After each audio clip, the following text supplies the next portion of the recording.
Tudo bem? Quero te explicar como que você cria os campos customizados.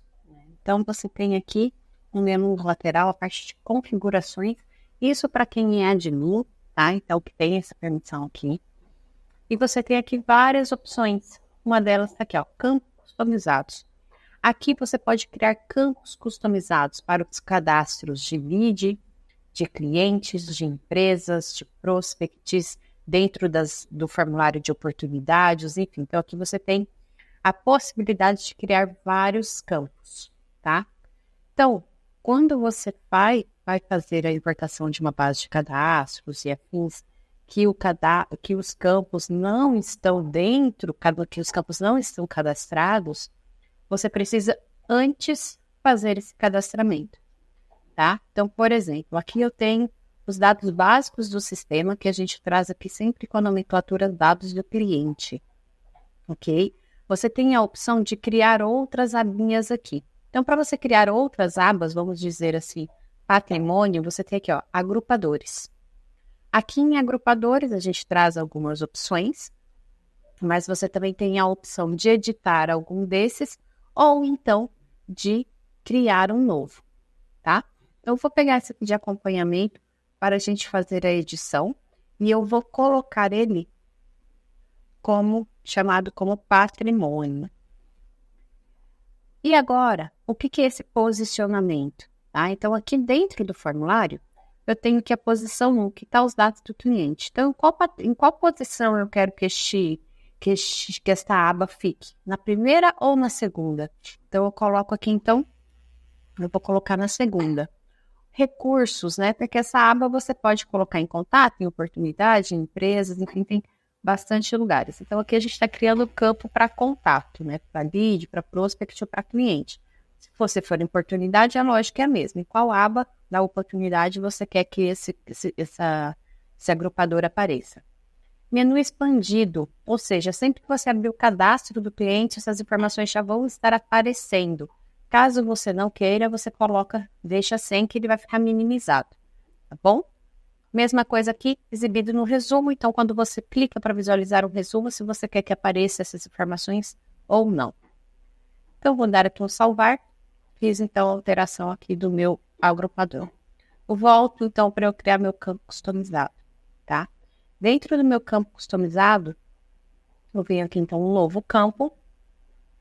E aqui a gente cria os campos, então, de acordo com o que você precisa. Então, aqui em patrimônio, você pode colocar, por exemplo, um campo chamado patrimônio investir. Aqui o formato do campo, então, se ele é múltipla opção, se é data, se é texto, se é longo. Então, aqui eu vou colocar o monetário, então, em forma de reais. Em qual recurso? Novamente, eu estou dentro do meu contato, né? Dentro do meu contato, eu quero dizer que estou dentro do meu formulário de cadastro. Então, agrupador aqui, então, aqui o agrupador que eu criei, que foi o patrimônio. Eu quero que ele fique na primeira posição, ou seja, sempre que ele abrir, esse vai ser a minha primeira posição. E eu quero que seja visível para os cadastros de cliente, para os cadastros de prospect, para os cadastros de leads, se fizer sentido. Visível não somente com visualização, então aqui normalmente a gente também deixa tudo marcado para que o campo não fique aparecendo no formulário como não preenchido. Visível para edição, visível para criação. Se esse campo for um campo obrigatório, você pode colocar aqui. Então, ele pode ser obrigatório só para lead, mas se eu cadastrar direto ele no cliente, por exemplo, ele não vai pedir. Ou, às vezes, ele pode ser obrigatório para contato, que no caso é cliente. Então, se você deixar ele sem preencher em lead, não vai ter problema, tá? Assim como campo único. Campo único, normalmente, a gente utiliza para verificação de duplicados. Então, telefone, e-mail, nome, documento, são esses os campos únicos, tá? Então, criei aqui o meu campo.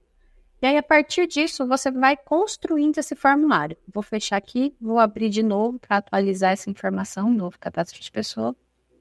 Já vai aparecer para mim aqui, ó, patrimônio. Aí eu coloquei ele como obrigatório em cliente, então por isso que ele está aqui com o asterisco. Eu vou tirar aqui o asterisco, vou voltar aqui, ó. pesquiso aqui meu campo. Venho aqui no meu editar.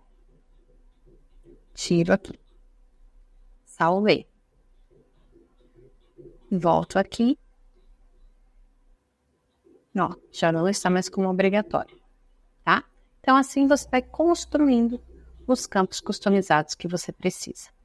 Depois que esses campos são construídos, aí você segue para a importação e para os inputs das informações.